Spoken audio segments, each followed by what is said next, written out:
We are going to talk about definite article जो मेरा ख्याल है कि it's very tricky area और ये जो है ना ये it keeps creating confusion all the time for the learners of second language. Definite article कौन सा है? The जो है वो definite article है and you can look at the table. ये जो सारे usage आपके नज़र आ रहे हैं ये डेफिनेट आर्टिकल के हैं, उसके डिफरेंट यूसेजेस हैं और डिफरेंट प्लेसेस पे वो यूज़ होता है। और ये देखिए कम से कम आपको 10 के करीब जो है उसके डिफरेंट नज़र आ रहे हैं। When you are teaching and dealing with this topic in your classroom, इसके ऊपर आपको मैक्सिमम उनको प्रैक्टिस कराने की ज़रूरत है, क्योंकि इससे अगर वो यूज़ गलत करते हैं ना इसको तो फिर आप देखें कि आपकी सेंटेंस की फॉर्मेशन गलत हो जाती है, उसका सेंस समटाइम्स गलत हो जाता है।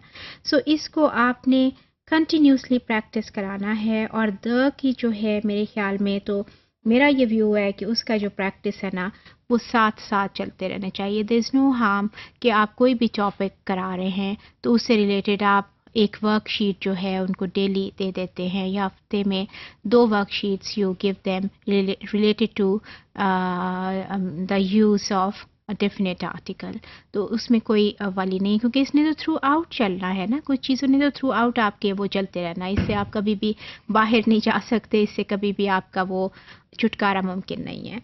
तो उसके डिफरेंट यूसेजेस हैं, make it very clear to them कि यहाँ यहाँ हमें द को यूज़ करना है। फॉर इंस्टेंस हम द को यूज़ करते हैं when something is specific.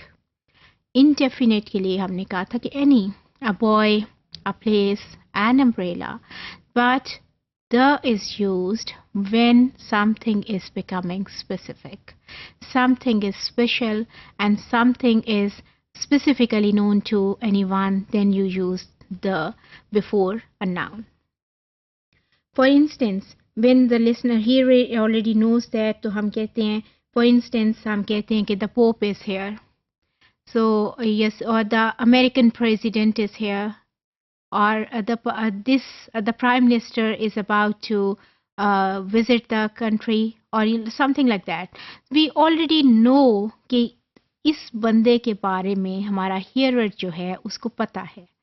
So if the hearer is clear about the person or the place, we use the before that.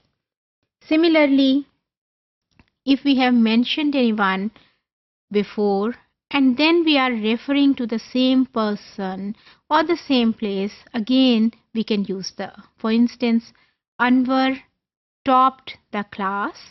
The boy is really intelligent.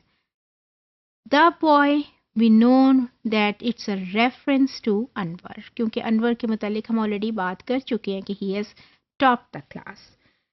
This is another use. फिर उसका एक और जो usage है कि when we are talking about the whole, you see, we are referring, for instance, the kangaroo lives in Australia or the kangaroo is found in Australia. There is not only one kangaroo. ऐसा नहीं है कि एक kangaroo Australia में रहता है और बाकी के कहीं और रहते हैं। कैंगरू जो है वो एनिमल ही वहाँ का है। So we are talking about all of the kangaroos. तो हम कहते हैं the kangaroo is found in Australia. We are talking about the whole class, the whole species of the animal, but we are referring to just एक हम use कर रहे हैं, but हम सारे को refer कर रहे हैं। इसी तरह से अगर हम किसी म्यूजिकल इंस्ट्रूमेंट को रेफर करते हैं, she plays the piano, he plays the flute. So the वहाँ भी हम यूज़ करते हैं म्यूज़िकल इंस्ट्रूमेंट से पहले भी। अगर हम किसी सिस्टम और सर्विस को रेफ़र कर रहे हैं, the airline is working very well, we are referring to the service. और we say call the police, again we are referring, you see, system, service, हम वहाँ भी द यूज़ करते हैं। Then we are talking about the whole class. For instance, हम कहते हैं the rich should help the poor. Now we are talking about the whole class. हम किसी एक rich बंदे की, एक poor बंदे की बात नहीं कर रहे, हम पूरी class की बात कर रहे हैं। वहाँ भी हम the को use करते हैं। अगर हम किसी किंगडम की बात कर रहे हैं, द यूएसए, द यूके, और तो उससे पहले भी हम द यूज़ करते हैं। या हम जियोग्राफिकल फीचर्स की बात कर रहे हैं, द नाइल, द अटलांटिक, उससे पहले भी हम द यूज़ करते हैं। If you are talking to newspapers, the Pakistan Times, the Times, the Washington Post, तो उससे पहले भी हम द की बात करते हैं। अगर हम फैमिलीज़ की बात कर रहे हों, द अहमद्स, द जैक्सन्स, वहाँ भी हम द यूज़ करते हैं। बिल्डिंग्स के नेम्स के अगर पहले भी, the Badshahi Mosque, the Empire State Building, यहाँ भी हम डेफिनेट आर्टिकल यूज़ करते हैं। और ऑर्गेनाइजेशंस के नाम से पहले, जैसे द यूएनओ, द WHO, इससे पहले भी हम द यूज़ करते हैं। और देखिए कि ये सारे के सारे स्पेसिफिक हैं, ये सारे के सारे ये जो हैं, these are known to some extent, these are known to the hearer. So हम क्या कर रहे हैं, हम द यूज़ कर रहे हैं। Keep all of these usages in view while teaching this to your class, and while conducting this topic to your students and in your classroom. But again, I am concluding this topic at this point that it's a very tricky area.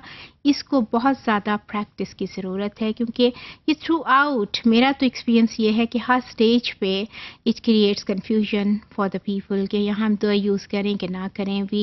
बल्कि second language learner की जब आप आगे और जाके research में जाएंगे, you will start reading different articles, तो जब ज़्यादा प्रॉब्लम्स पे बात जब हम करते हैं ना अबाउट फॉरेन लैंग्वेज लर्नर और सेकेंड लैंग्वेज लर्नर, तो हम इसकी क्या बात करते हैं, ज़्यादा हम द की बात और ये करते हैं कि this is very tricky area and all the time it keeps creating confusion for the learners. और इसको आप बहुत ज़्यादा प्रैक्टिस कराइए through worksheets, and there is no harm कि आप कुछ भी टॉपिक आप करा रहे हैं तो आप इसको द के जो प्रैक्टिस है वो साथ साथ चलती जाती है। मसलन आपने टेंसेस कराए, एंड पे आप एक वर्कशीट उसकी दे दीजिए, okay ji now we come to the practice about the, so there is no harm in it. इसी आपको चलनी चाहिए साथ साथ इसके।